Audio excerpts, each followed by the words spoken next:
United aren't going to waste the time. They need to move on. And I do believe over the next couple of days, United will have the target signed, sealed and delivered. And I've said many times, players who are on 200 grand a week over at Real Madrid and abroad, they're going to come and want £300,000 a week. That's not value for money. But £50 million, if that comes out right, then you can't argue with that. That is value.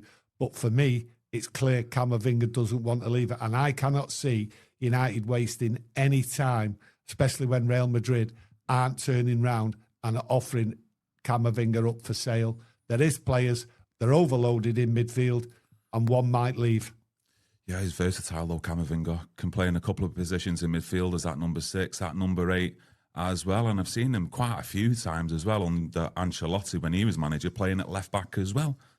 I mentioned... It's like a Swiss Army knife. I mentioned Camavinga years ago to you, and I've mentioned it on here, and I've said Camavinga, that's a player when he was like 17, United should target, but he went to Real Madrid. And I was disappointed they missed out. Would I be disappointed now? No, not really. I think there's players out there. I do like him. Is there a problem at Real Madrid? I suspect there is. And we've had enough problems with players. So for me, leave Camavinga alone. United aren't going to waste the time. They need to move on. And I do believe over the next couple of days, United will have the target signed, sealed and delivered. The way it's going, I can't argue with the men in suits getting 2 players in the midfield. It's what Carrick needs, and they're going to target that third one and then start to move on to other targets. Yeah, he's definitely got legs, Camavinga. He can definitely cover that ground, physical as well in the tackle. Antel, thanks for your super chat. He says 329 injury days in the last 5 years. It's almost a year. I think you mean in Camavinga. I did just have up on screen as well shortly. Just moments ago, his injury record for last season, I think it said about 11 games. Don't quote me on that, but I did have the facts up on screen. But let's face it, Manu Koné's injury record last season isn't much better. I've got to be honest, I will get that up on screen as well. I remember us discussing last week, he had a couple of hamstring issues plus muscle issues as well. But the one thing we know is, and we know it now, they will not take any risks on any players they have concerns about with any long-term injuries. The Edison deal showed you that. Injuries, the big problem. Premier League is so hard to play in. It's a 90 minutes. You need legs, you need everything. And they want young players. So they want the young players who haven't got that injury record. So they're clearly going to look at these injury records. So for me, Camavinga, all them days out, he's had problems in there. And that is probably one of the reasons why the rumours are out there that Camavinga is for sale. But Real Madrid have not put him up for sale. And the sticking point is he's got a contract. He doesn't want to leave. And I've got to go, if you don't want United, then why should United really bother? And if there is a problem, and there clearly is, with the long-term injuries, what he's had, keeping him out of games. So for me, that scrubs him straight off. 23 years of age, and he's got them serious injuries. Same with Koné. You have to look seriously now, because the fitness and the levels you have to be at in this Premier League is completely different than all these other leagues. Yeah, you've got to look at it as well, the positions that they actually play. I mean, these 2 lads aren't scared of a tackle. They'll put the foot in, they'll put the head in places.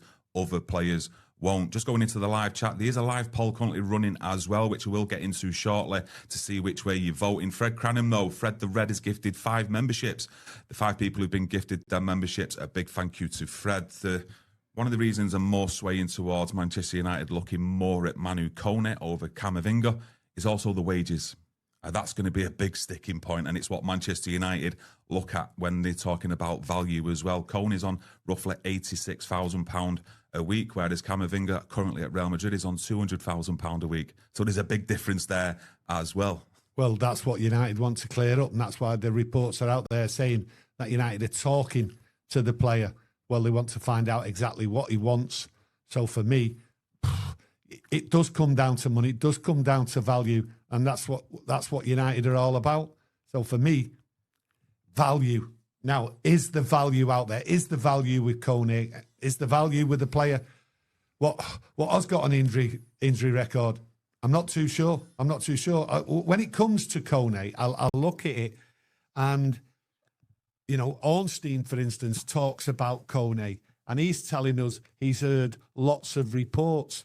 Now, Ornstein isn't saying himself that United are in for Koné. He's saying he's heard lots of reports. So you've got to make the distinction here, what Ornstein and Romano are saying. Lots of reports.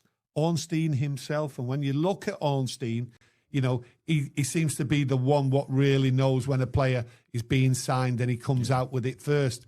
And he's not talking that Manchester United are talking to Koné. So there is a little bit where you have to look at these reports and say, Romano, Ornstein. Yeah. Ornstein is confirming there are lots of reports out there.